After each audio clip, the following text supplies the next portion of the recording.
हैदराबाद में सूबाई वज़ीर आबपाशी सिंध जाम खान शोरो जो पानी के आलमी ॾींहं के मौके ते अलमंज़र जाम शोरो वटि तक़रीब मुनक़िद कई वई। उन मौके ते जाम खान शोरो तक़रीब खे ख़िताब कंदे चयो त सिंध के पानी के लाइ हमेशा पीपल्स पार्टी आवाज़ उथारियो आहे। हिन चयो त पानी जी विर्छ वारे तरीक़ेकार ते भी मुकम्मल अमल दरामद न थी रहियो आहे। हिन चयो त पानी की खोट ते का भी तवज्जो न पई ॾिनी वञे। हिन चयो त डाउन स्ट्रीम में पानी जो घुर्बल मिक़दार भी नथो ॾिनो वञे। हिन चयो त बारिशूं बलोचिस्तान में थियनि थियूं ऐं सिंध में डैम ठाहिण जी ॻाल्हि करे रहिया आहिनि। हिन चयो त 2015 में ताइन कयो वियो हो त पानी कंहिं तरीक़े सां विरहायो वञे, पर इहो भी नथो ॾिनो वञे। हिन चयो त दुनिया चाहे रही आहे त प्लास्टिक खे 2040 ताईं बंदि कयो वञे, पर असां पंहिंजे मसइलनि ते मजमूई फ़ैसिलो न करे रहिया आहियूं। हिन चयो त थर केनाल के ख़िलाफ़ भरपूर मज़ामत कई, जंहिंजे करे मनसूबो रोकियो वियो। हिन चयो त रिकॉर्ड के मुताबिक़ पानी ॾिनो वञे त जीअं कुछ मसइला हल थी सघनि था। हिन चयो त अंग्रेज़नि जेके केनाल ठाहिया, अॼु उन्हनि केनालनि ते इमारतूं ठही वयूं आहिनि। जैकमाबाद पुलिस की कार्रवाई मुस्तहिक औरतुनि की किस्त मां कटौती इल्ज़ाम हेठ 4 एजेंट गिरफ्तार। SS न्यूज़ जे रिपोर्टर राशिद बलोच मूजिब जैकमाबाद के टावर चौकी इंचार्ज आफ्ताब तरीन शहर के खानगी बैंक के ATM मां मुस्तहिक औरतुनि लाइ आयल एहसास प्रोग्राम की किस्त मां कटौती करण के इल्ज़ाम हेठ 4 एजेंटन फिदा अबड़ो, अमीर लहर, आसिफ रिंद ऐं महबूब मरहटियो के गिरफ्तार करे वरितो। चइनी एजेंटन के चौकीअ ते लॉकअप कयो वियो। उन सिलसिले में पुलिस ॿुधायो त गिरफ्तार जवाबदार मुस्तहिक औरतुनि जी किस्त मां 1000 खां 2000 रुपया कटौती कंदा आहिनि। मुस्तहिक औरतुनि जी शिकायतुनि ते कार्रवाई करे चइनी ॼणनि खे गिरफ्तार कयो वियो आहे। पाकिस्तान पीपल्स पार्टी के सेनेटर मलिक इमामुद्दीन शौकीन पारां तालके अस्पताल टंडो आदम जो दौरो करे मुख़्तलिफ़ शोबन की सूरत हाल जो जायज़ो वरितो वियो। तालके अस्पताल में ड्रेनेज सिस्टम ठहिराइण लाइ 1 करोड़ रुपया ॾियण जो पिणु ऐलान कयो वियो। दौरे दौरान सुलेमान रोशन मेडिकल कॉलेज ऐं अस्पताल के डायरेक्टर हाजी कुतुबुद्दीन शेख, तालका अस्पताल की MS डॉक्टर कुलसुम उमरानी समेत ॿिया डॉक्टर ऐं स्टाफ मौजूद हुआ। सेठार जे भरिसां ॻोठ मोहम्मद मोरियल भुट्टो मां 4 साल नींगर घर ॿाहिरां रांदि कंदे पुरस्रार नमूने गुम, ॻोल्हा बावजूद हथ न आयो। हिंगोरजा थाणे जी हद गाद शरीफ़ लॻ ॻोठ मोहम्मद मोरियल भुट्टो जे रहवासी पोरियत मोहम्मद सादिक भुट्टो जो मासूम 4 साला पुट जाफ़र अली गुज़िरियल ॾींहुं घर ॿाहिरां रांदि खेॾण दौरान पुरस्रार नमूने गुम थी वियो आहे, जंहिंखे वारिसनि पारां समूरे इलाइक़े अंदरि ॻोल्हा करण जे बावजूद संदसि ॾस पतो न मिली सघियो आहे। मासूम नींगर जे वारिसनि पारां हिंगोरजा थाणे ते अहिड़े वाक़े जी NC पिणु दाख़िल कराई वई आहे। नींगर जे वालिद मोहम्मद सादिक समेत ॿियनि वारिसनि सहाफ़ियुनि खे ॿुधायो त नींगर घर जे ॿाहिरां रांदि खेॾण दौरान ओचितो गुम थी वियो ऐं काफ़ी तलाश करण जे बावजूद न मिली सघियो आहे, जंहिं करे शक आहे त खेसि अगवा कयो वियो आहे। जॾहिं त असांजी कंहिं सां बि दुश्मनी नाहे। मासूम नींगर जे वारिसनि पारां DIG सखर, SSP खैरपुर ऐं वस वारनि इख़्तियारनि खां घुर कई त मासूम बचिड़े जी ॻोल्हा में संदनि मदद कई वञे। खैरपुर नाथन शाह में 23 मार्च योम क़रारदाद पाकिस्तान जो तारीख़ी ॾींहं जे मुनासिबत सां government high school Mohammad Yusuf nice में प्रोग्राम मुनक़िद कयो वियो, जंहिंमें शागिर्दनि पारां पाकिस्तान जो क़ौमी तरानो पढ़ियो वियो।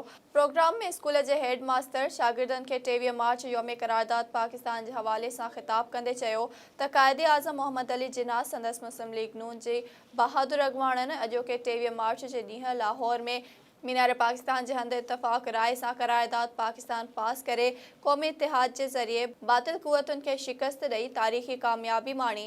प्रोग्राम में उस्तादनि तोड़े शागिर्दनि पिणु पंहिंजनि ख़्यालनि जो इज़हार कयो। उन मौक़े ते स्कूल में थींदड़ 3 माही इम्तिहान में मुख़्तलिफ़ क्लासनि मां पोज़ीशन माणींदड़ शागिर्दनि तोड़े शागिर्दियाणनि खे मेडल इनाम तौरु पाराया विया। टंडो आदम शहर के इलाइक़े खडपाड़ी के रहवासिन अकबर चिश्ती, लियाकत चिश्ती, शाहिद गुजर, फुरकान राजपूत, रिजवान चौहान, काउंसलर शहजाद चिश्ती, उमर शाहिद की अगवाणी में सिटी पुलिस खिलाफ एहतजाजी मुज़ाहरो करे MA जिन्ना रोड वटि धरणो हयो वियो। धरणे सबबि ट्रैफिक मुअत्तल थी वई।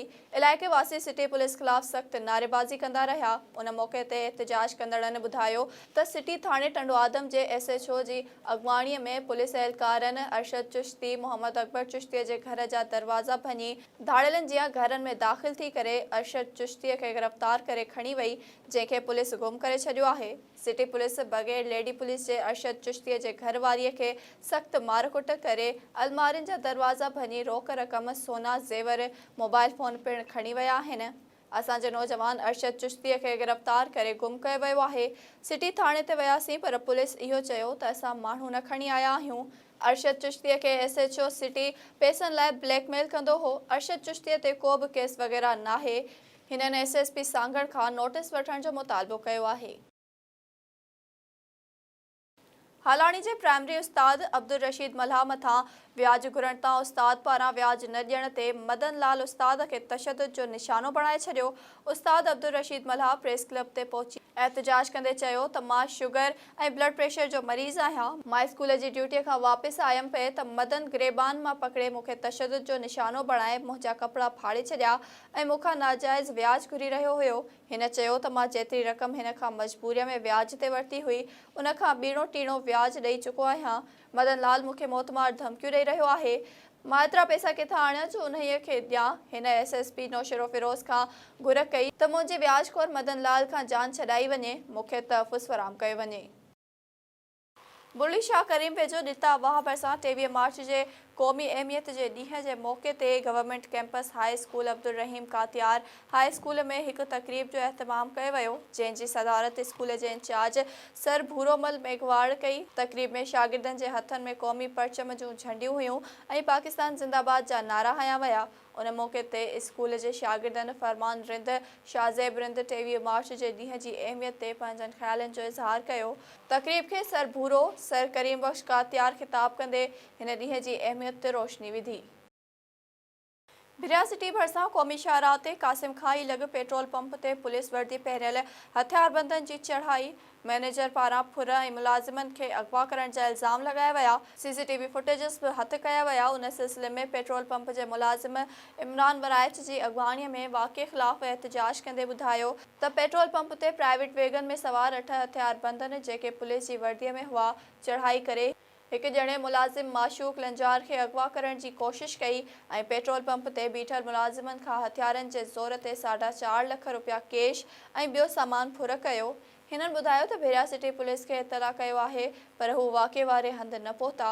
हिननि DIG शहीद बेनज़ीराबाद ऐं ॿियनि खां मुतालबो कंदे चयो त मामले जी शफ़ाफ़ जांच कराए इंसाफ़ फराहम कयो वञे। ॿिए पासे DSP भिरिया लोंग शहर ॿुधायो त माशूक लंजार नवाबशाह पुलिस खे घुर्बल हो, इन्हनि कार्रवाई कई आहे। मटियारी में IBS सखर जे इम्तिहान में पास थींदड़ उस्तादनि खे पघारूं जारी न थी सघियूं। उन रस्म में उस्ताद अॻवाणनि फ़कीर मोहम्मद शाज़ेब मोहिन सैयद आसिफ ज़ारा हकीमा ऐं जवेरिया सूमरो जी अॻवाणीअ में DO प्राइमरी मटियारीअ जी ऑफिस वारो एहतजाजी मुज़ाहिरो कयो वियो। उन मौक़े ते मुज़ाहिरीन दाहींदे ॿुधायो त केतिरनि ई महीननि खां पघारूं नथियूं ॾिनियूं वञनि, सिर्फ़ आसरा ॾिना पिया वञनि। सिजावल में क़ाइम बेनज़ीर इनकम सपोर्ट प्रोग्राम जे सेंटरनि ते मुस्तहिक़ औरतुनि जी रक़म मां कटौतीअ जूं सोशल मीडिया ते ख़बरूं हलण खां पोइ डिप्टी कमिश्नर इम्तियाज़ अली अबड़ो ऐं असिस्टेंट कमिश्नर साइमा फ़ातिमा ओचितो सेंटरनि जो दौरो कयो। सेंटरनि जे दौरे दौरान डिवाइस होल्डरनि खे हिदायतूं पिणु जारी कयूं वयूं त हाणे का बि शिकायत आई त अव्हां ख़िलाफ़ कानूनी कार्रवाई कई वेंदी, जॾहिं त बेनज़ीर इनकम सपोर्ट प्रोग्राम सेंटरनि ते कंहिं बि क़िस्म जी सहूलियत न हुअण वारे सवाल में हिननि चयो त ही कमु HBL जो आहे, पर तंहिं हूंदे बि उन ॻाल्हि लाइ हिकु राय अमल जोड़ियूं था त सेंटरनि ते ईंदड़ मुस्तहिक़ औरतुनि खे सहूलियत मुहैया करे सघूं।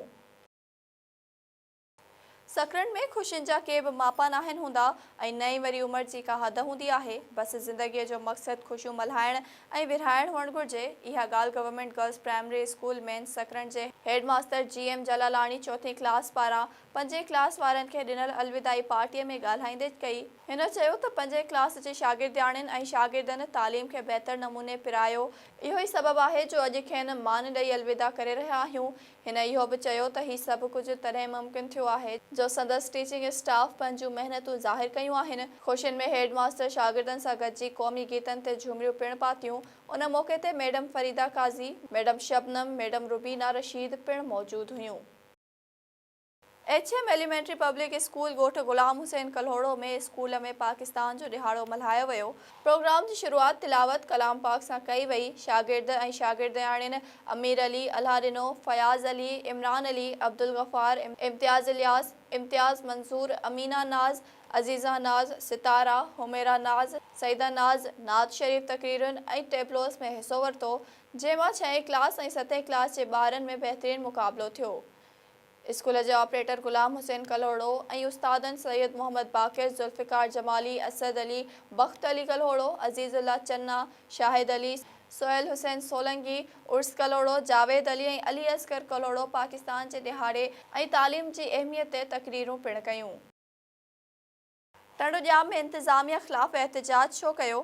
ज़रई यूनिवर्सिटी इंतज़ामिया शागिर्दियाणियुनि समेत 9 शागिर्दनि खे शौकास नोटिस जारी करे छॾिया। मुबैना हॉस्टल प्रोविस्ट ऐं इंतज़ामिया पारां शागिर्दनि जी तस्दील ख़िलाफ़ एहतजाज कंदड़ शागिर्दियाणी समेत 9 शागिर्दनि खे शौकास जारी। इंतज़ामिया शागिर्दियाणी अंसा, आकाश, निसार, हसनैन ऐं ॿियनि खे शौकास नोटिस जारी कयो। शागिर्दनि खे 27 मार्च ते डिसिप्लिन कमेटी आॾो पेश थी वज़ाहत ॾियण जो हुकुम। शागिर्द अॻवान आकाश कलोड़े जो चवणु आहे त इंतज़ामिया जाइज़ मसइलनि खे हल करण बजाए असांजे आवाज़ खे दॿाइणु चाहे थी। इंतज़ामिया खे इहा भुल आहे त असांजी आवाज़ खे हिरासा करे दॿाए छॾींदी। यूनिवर्सिटी इंतज़ामिया जी अहिड़ी कार्रवाई ख़िलाफ़ सुभाणे हैदराबाद प्रेस क्लब पारां एहतजाज कयो वेंदो। कराची में मुज़ी मर्ज़ हेमोफीलिया जे मरीज़नि ऐं संदसि वालिदैन पारां क़ाइमु कयल हेमोफीलिया वेलफेयर सोसाइटी कराची पारां मुनक़िद कयल तक़रीब खे ख़िताब कंदे समाजी भलाई खाते जे वज़ीर मोहम्मद साजिद जोखियो चयो त हीमोफीलिया ट्रीटमेंट सिंध वाहिद सेंटर आहे जिते 1000 खां वधीक हीमोफीलिया जा मरीज़ ज़ेर इलाज आहिनि जेके बिना कंहिं मुआवज़े जे ऐं बिना कंहिं रंगो नसल ऐं मज़हब जे संदन इलाज जी सहूलियत मिली रही आहे। हिन चयो त अमरीका जे इदारे सेव वन लाइफ पारां हेमोफीलिया जे मरीज़ में मुब्तला ॿारनि खे मुफ़्त तालीम ऐं माली मदद लाइ रक़म ॾिनी वई आहे। मुस्तहिक माण्हुनि खे राशन पिणु ॾिनो वियो आहे। सूबाई वज़ीर मोहम्मद साजिद जोखियो चयो त सिंध हुकूमत सिहत जे हवाले सां तमामु घणा कम कया आहिनि।